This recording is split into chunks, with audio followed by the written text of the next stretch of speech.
فأعوذ بالله من الشيطان الرجيم بسم الله الرحمن الرحيم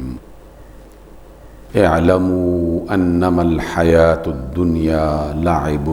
ولهو وزينة وتفاخر بينكم وتكاثر في الأموال والأولاد كمثل غيث أعجب الكفار نباته ثم يهيج فتراه مصفرا ثم يكون حطاما وفي الآخرة عذاب شديد ومغفرة من الله ورضوان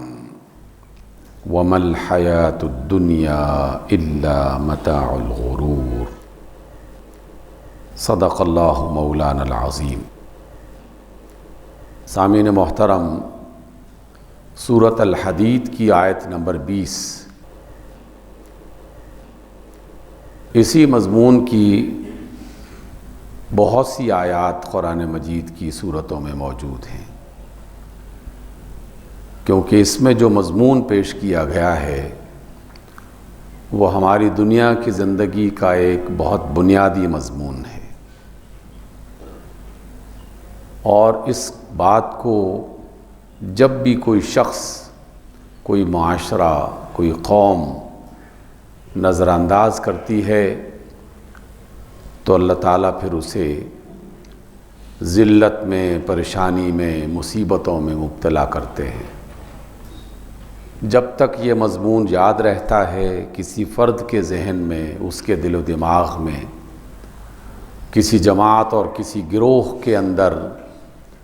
اللہ تعالیٰ اس وقت تک اسے بچاتا بھی رہتا ہے، اس کی حفاظت کے اہتمام بھی کرتا ہے، اور اکثر دنیا میں کامیابی عطا کرتا ہے، اور آخرت میں تو یقیناً کامیابی ان کے لیے لکھی جاتی ہے۔ بعض اوقات ایسا ہوتا ہے کہ دنیا میں انہیں کامیابی نہ ملے، لیکن جناب آدم سے لے کر آج کی تاریخ تک جن لوگوں نے بھی اس مضمون کو دل و دماغ میں زندہ رکھا، تازہ رکھا، ان کے لیے آخرت میں کامیابی کا وعدہ اللہ تعالیٰ کا ہمیشہ سے رہا ہے اور رہے گا۔ اس وجہ سے بار بار اس مضمون کو دہرانے کی ضرورت پیش آ رہی ہے۔ بات تو بہت واضح ہے، ہم سب کسی نہ کسی انداز میں اسے جانتے ہیں، لیکن برکت کے لیے بھی اور ایمان تازہ کرنے کے لیے بھی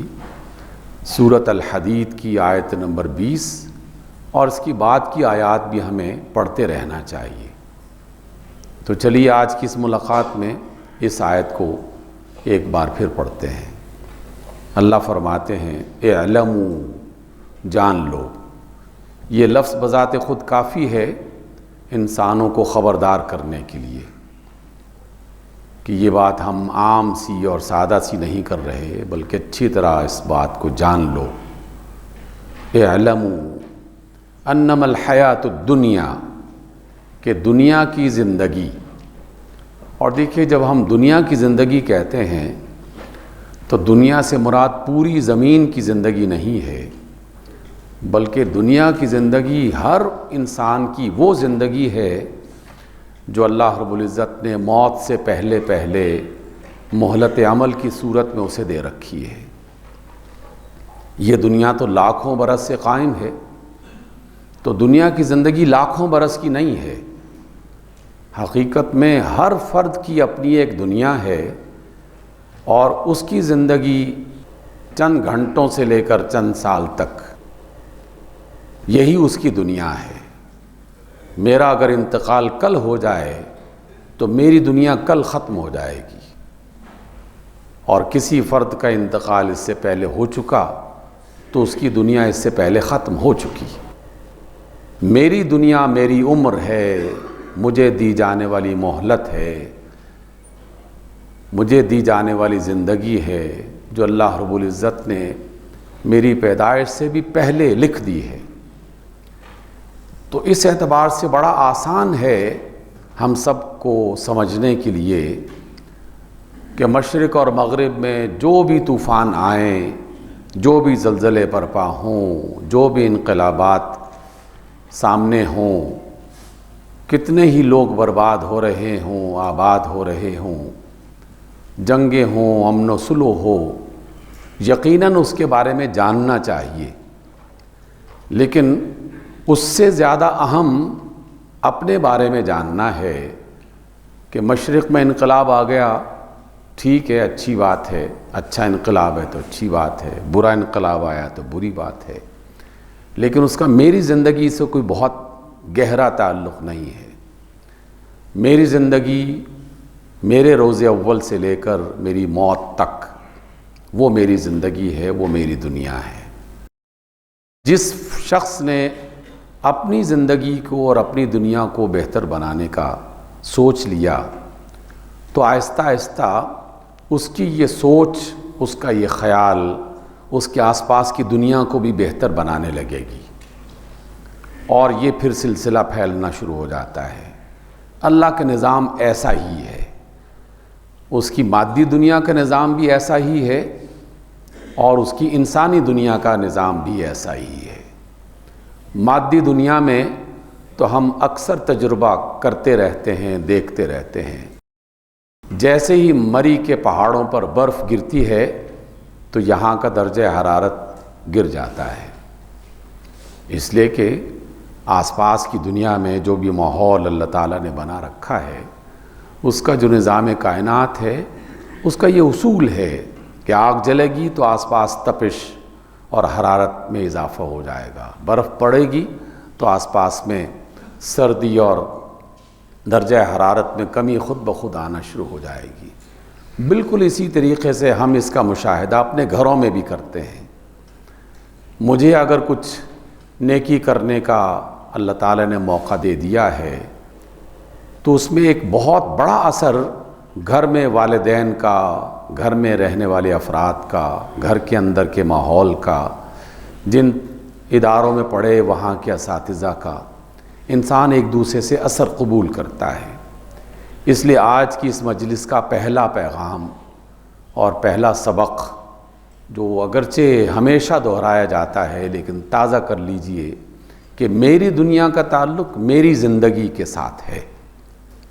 میری زندگی کل ختم ہوگی، میری دنیا کل ختم ہو جائے گی۔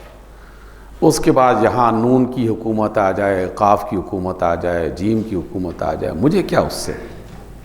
ہاں، جب تک میں زندہ ہوں تو مجھے یہ فکر کرنی چاہیے کہ میں اپنی زندگی کس بنیاد پر گزار رہا ہوں۔ جب میں اپنے آپ کو بہتر کرنا شروع کروں گا تو میرے آس پاس بھی اس کے اثرات جائیں گے، میرے دوستوں میں وہ بات پہنچے گی، میری اولاد میں وہ اثر پہنچے گا، میرے معاشرے میں وہ اثر دکھائی دے گا۔ تو اس اعتبار سے دنیا کی زندگی کا تصور اپنے ذہنوں میں تازہ کر لیجئے کہ میری دنیا میری عمر ہے، میری دنیا میری زندگی ہے، اور مجھ سے وابستہ جو لوگ ہیں، مجھ سے جو وابستہ ادارے ہیں، مجھ سے جو وابستہ کام ہیں، میں انہی کی بنیاد پر کامیاب یا ناکام قرار پاؤں گا اللہ تعالیٰ کے نزدیک۔ دوسری بات کہ یہ دنیا اللہ ہی نے بنائی ہے، تو اس کا مطلب ہے کہ دنیا میں جو بھی موجود ہے ان سب کا خالق اللہ ہے، حتیٰ کہ جو ابلیس ہے اس کا خالق بھی اللہ ہے۔ جو شیطان ہے، جس کا مشن ہے دنیا میں فساد پھیلانا، شر پھیلانا، خرابی کو عام کرنا، اس کا خالق بھی اللہ ہے۔ تو جب تمام برائیوں کا بھی خالق اللہ ہے، ان برائیوں کو بنانے والا اور اس کو آگے پھیلانے والا ابلیس کا خالق بھی اللہ ہے، تو سوچنے کی بات تو ہے کہ اللہ تعالیٰ نے اپنی دنیا میں یہ پھر کیوں بنایا ہے، ابلیس کو کیوں بنایا ہے، اس کے اندر یہ خرابیاں کیوں پیدا کی ہیں، ہمارے اندر کمزوریاں کیوں رکھی ہیں، ہم کیوں لالچ کا شکار ہو جاتے ہیں، فتنوں کا شکار ہو جاتے ہیں، قتل و غارت گری پر آمادہ ہو جاتے ہیں، دولت کی ہوس میں مبتلا ہو جاتے ہیں۔ یہ بھی تو اللہ ہی کی تخلیق ہے، اسی نے بنایا ہے۔ تو جب اس کا جواب تلاش کیا جاتا ہے آسمانی کتابوں میں، تو اللہ کی طرف سے ایک ہی جواب مستقل دیا گیا ہے کہ ہم نے تمہیں دنیا میں رہنے کے لیے بنایا ہی نہیں تھا، ہم نے تو دنیا میں ایک عارضی وقت کے مطابق رکھنے کا فیصلہ کیا تھا، بھیجا تھا وہاں پر، اور تمہارے اندر خرابی اور خیر، شر اور اچھائی یہ ہم نے جان بوجھ کے رکھی ہے تاکہ ہم دیکھ سکیں کہ تم کس طرف جا رہے ہو، تم کون سا کردار اپنا رہے ہو، تم کس کا ساتھ دے رہے ہو، تم کس کے ساتھی بن رہے ہو۔ آزمائش ہے دنیا ساری کی ساری زندگی آزمائش ہے۔ اس وجہ سے اللہ تعالیٰ کا یہ مشن پہلے سے ہی طے شدہ ہے، اعلان کیا ہوا ہے کہ ہم نے دنیا میں تمہیں رہنے کے لیے نہیں بنایا، تم چاہے 1500 برس کے بھی ہو جاؤ، بالآخر تمہیں نوح علیہ السلام کی طرح اس دنیا سے رخصت ہونا ہی ہونا ہے۔ ہم اس سے پہلے یہ دے چکے، ہزاروں برس کی زندگیاں دنیا گزار چکی ہے، ہزاروں برس کی عمریں لوگ گزار چکے ہیں، اور ان کے محلات دیکھنا چاہو تو میں اپنے دوستوں سے، اپنے گھر والوں سے، اپنے بچوں سے، اپنے اسٹوڈنٹ سے اکثر ذکر کرتا رہتا ہوں کہ زیادہ دور نہیں، یہ آپ ٹیکسلا میں چلے جائیں، پنجاب والے ہڑپا میں چلے جائیں، لاہور والے لاہور کے اندر جن بادشاہوں کی حکومتیں تھیں ان کے محلات میں چلے جائیں، دنیا بھر میں اس طرح کے ہزارہا نشانات، اجڑے ہوئے شہر، بگڑی ہوئی بستیاں مسلسل لوگوں کو بتا رہی ہیں کہ لوگوں تم سے پہلے بھی تم سے زیادہ خوبصورت، تم سے زیادہ جوان، تم سے زیادہ عمروں والے اسی زمین پر اتراتے پھرتے تھے، اسی زمین پر اقتدار کے مزے لوٹا کرتے تھے، لیکن اب دیکھو کہاں ہیں وہ۔ یہ ساری بستیاں ان کی داستانیں سنا رہی ہیں، یہ ٹوٹی ہوئی اینٹیں اور ان کے قریب بنے ہوئے عجائب گھر ان کی تاریخیں بتا رہی ہیں۔ تو یہ اٹل حقیقت ہے۔ اس وجہ سے اللہ تعالیٰ نے اس بات کا تذکرہ آج کی اس آیت میں کیا۔ اے لوگو، دنیا کی زندگی لعب کھیل کو کہتے ہیں، کھیل بھی اللہ ہی نے بنایا ہے، لیکن ہم سب جانتے ہیں کہ جب بھی کوئی چیز اپنی حد سے آگے بڑھنا شروع ہو جائے تو وہ انسان کے لیے وبال جان بن جاتی ہے۔ کھیل ایکسرسائز ہے، ورزش ہے، جسمانی طاقت کو بڑھانے کا ذریعہ ہے، لیکن جب اپنی حد سے آگے بڑھ جائے تو یہ معاشروں کو اور انسانوں کو تباہ کر دیتا ہے۔ پھر ایسے ایسے کھیل وجود میں آتے ہیں کہ انسانی عقل حیران ہو جاتی ہے۔ میں نے جب رومی بادشاہوں کی داستانیں پڑھیں اور ان کے اسٹیڈیم جو ہے وہ باقاعدہ ابھی تک موجود ہیں، جن میں بادشاہ اور ان کے بڑے بڑے اہلکار اور ان کے بڑے بڑے فوجی سپہ سالار بیٹھا کرتے تھے، اور اس میدان میں کھیل کیا ہوتا تھا کہ غلاموں کو ننگے بدن اس میدان میں اتارا جاتا اور پھر درندے ان پر چھوڑ دیے جاتے، اور وہ ان درندوں سے کھیل کر جس نے اپنی جان بچا لی وہ کامیاب ہوا، اور جس کو درندوں نے چیر پاڑ کے کھا لیا لوگ اس پر خوش ہوا کرتے تھے۔ ایسے کھیل بھی لوگوں نے ایجاد کیے تھے۔ تو اس اعتبار سے لعب کھیل ہے، لیکن وہ کھیل جو انسانی زندگی کو سنوارتے ہیں، رسول اللہ صلی اللہ علیہ وسلم نے اس کی نہ صرف تعلیم دی بلکہ خود اس میں شریک ہوئے، ان کو اپریشیٹ کیا اور اس کی ترغیب لوگوں کو دی۔ اور میں نے آپ سے بارہا ذکر کیا، اللہ کے رسول فرماتے ہیں علموا اولادکم الرمایۃ والسباحۃ ورکوب الخیل، اے لوگوں اپنے بچوں کو گھڑ سواری سکھاؤ، تیر اندازی سکھاؤ، تیراکی سکھاؤ۔ یہ تینوں کھیل ہیں، لیکن ان تینوں کھیلوں کو بھی آپ اپنے لیے وبال جان اور ناکامی آخرت کا ذریعہ بنا سکتے ہیں۔ دنیا میں آج کل بھی تیراکی کے مقابلے ہوتے ہیں، لیکن شیطان نے اس کھیل کو کیا بنا دیا؟ اس میں برہنہ عورتوں کو شامل کر دیا گیا، برہنہ مردوں کو شامل کر دیا گیا، اور اس میں وہ طریقہ اختیار کیا جس سے شیطان خوش ہوتا ہے۔ جسم نے کیا بننا ہے، کچھ دن کے لیے رونق ممکن ہے لوگوں کو دکھائی دے، لیکن اللہ کی ناراضگی کی وجہ سے وہ ان کے لیے وبال جان بن جاتا ہے۔ پھر بدکاری کے نئے راستے کھلتے ہیں۔ آج کل دنیا کے تمام اولمپکس گیمز کبھی بھی کسی وقت بھی آپ کسی چینل پر دیکھ لیں، کسی نیٹ پر دیکھ لیں، تو وہاں انسانی کھیل نہیں ہوتا، ابلیس کا کھیل ہوتا ہے۔ انسانوں کو استعمال کرنے کے لیے اس نے لوگوں کو یہ سکھایا کہ اگر آپ کھیل کی دنیا میں اترنا چاہتے ہیں تو پہلے بے حیا بن جاؤ، پہلے بے لباس ہو جاؤ، پہلے بدکاری کو اپنے لیے انسانی حق سمجھنے لگو، اور دنیا اس پر عمل کر رہی ہے، لاکھوں لوگ اس میں شریک ہوتے ہیں اور بلینز کے ڈالرز اس پر خرچ ہوتے ہیں۔ تو ابلیس نے اسی کھیل کو انسانی صحت کا ذریعہ بنانے کے بجائے، اخلاق کو بہتر بنانے کے بجائے، وہ ان کے لیے ذلت اور رسوائی کا ذریعہ بنا دیا۔ اگرچہ کچھ لوگ خوش ہو رہے ہوتے ہیں لیکن نادان ہیں، اپنی عاقبت کو چونکہ جانتے نہیں ہیں، لوگوں نے ان کی آنکھوں پر پٹی باندھ دی ہے، اس لیے کھیل بھی وبال جان بن گیا۔ اور اس کا ایک چھوٹا سا جز ہم اپنے ملک میں بھی دیکھتے ہیں۔ اگرچہ اللہ کا احسان ہے کہ ہم ذلت کے اس درجے پہ نہیں پہنچے کہ ہماری بیٹیاں اور ہماری بہنیں برہنہ ہو کر سڑکوں پہ بھاگیں، اللہ کا احسان ہے، لیکن اس کا ایک جزوی جو وبال ہے یا اس کی جو بیماری ہے، ہم نے اس کو اپنا لیا ہے۔ اور وہ یہ ہے کہ کھیل کے ساتھ اللہ تعالیٰ نے لہو استعمال فرمایا، لعب و لہو۔ لہو کہتے ہیں ایسے کام کو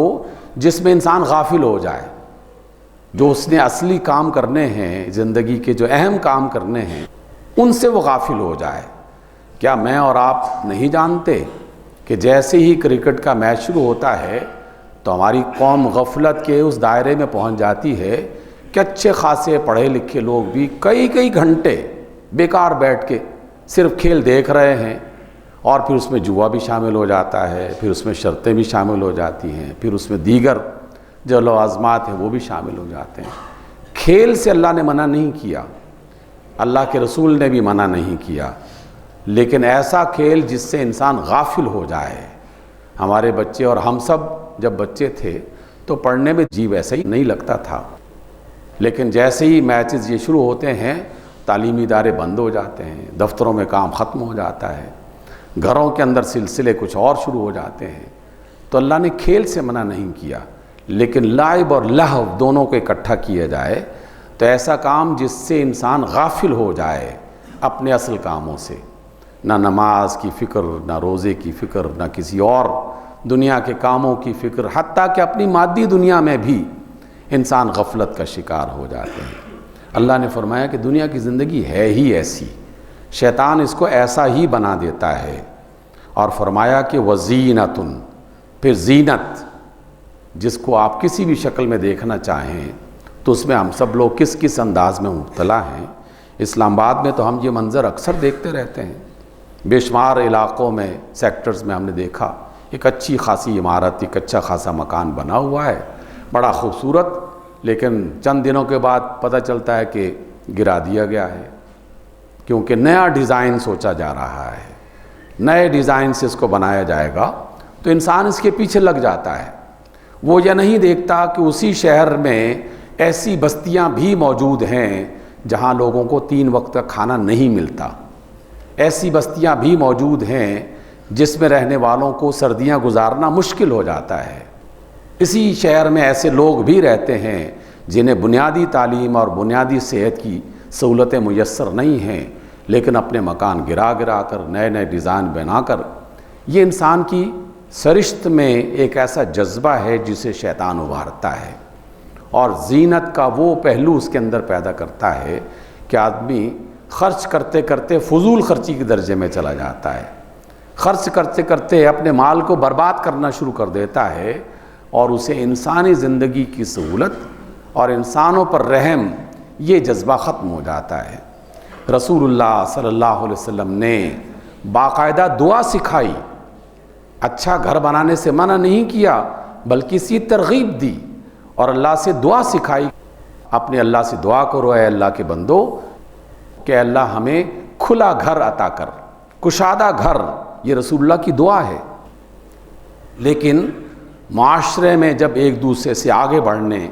اور ایک دوسرے سے بہتر بننے کا مرض پیدا ہو جائے تو رسول اللہ نے اس چیز کو منع فرمایا۔